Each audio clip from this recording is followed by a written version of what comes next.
This is spring cleanup at LaVelle's property. Starting in the front here with these two vinca beds. We got them all weeded and tidied up. This Jupiter's beard had grown into the bed, so we dug out all of those and then tried to spread the vinca out as much as we could to hopefully get it filling in as nicely as this bed over here. When he had this banister installed, they removed some of the vinca, mostly up here and then I think like right here. So we mentioned to him that we could order more vinca to plant there, or we could just wait for what's currently there to fill in.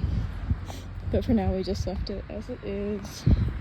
And then this bed also got weeded and the edges sort of defined on the bottom here and then also along the sides.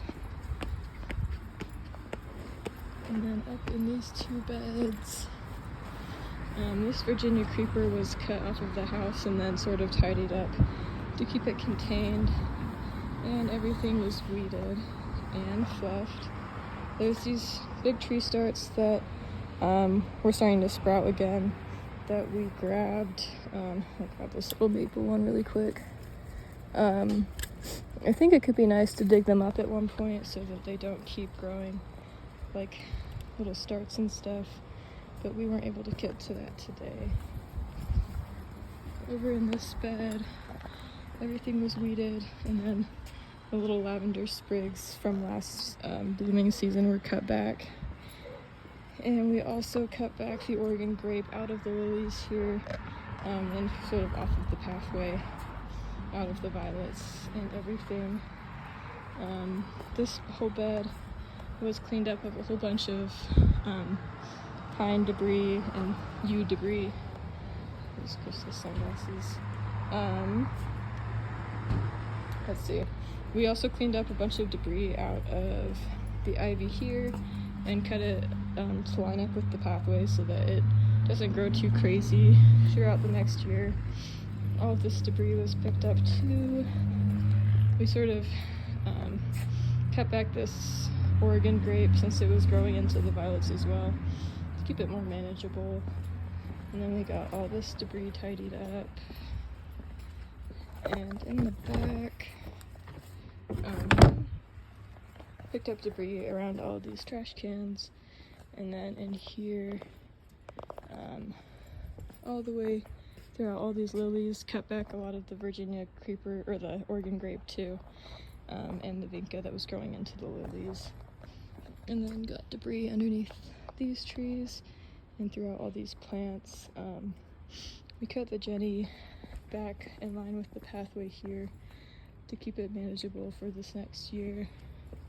And then got all this pathway cleaned up with needles, and all of this tidy. This vinca sort of cut back a little bit to keep it from growing into the path. And then cleaned up all the way up here. Back a little here was weeded and cleaned up with most debris. And then there was a lot of weeds and stuff growing on this side, especially in this section. So we got all that weeded and debris picked up along here. And this ivy on this side was cut back to reveal this pathway again, and then cut off of the walls where it was growing onto the walls. So this is cleaned up and walkable again. And through here, we also grabbed some weeds in between these stones and everything. And then just cut back this Oregon grape a little bit, just to round out this corner. And I think that does it. We'll just have to keep an eye out for if we get vinca to replace this, if he decides he wants that. But for the most part, this should hold pretty strong for the next year. Everything is weeded and debris picked up, and I think it's looking really great.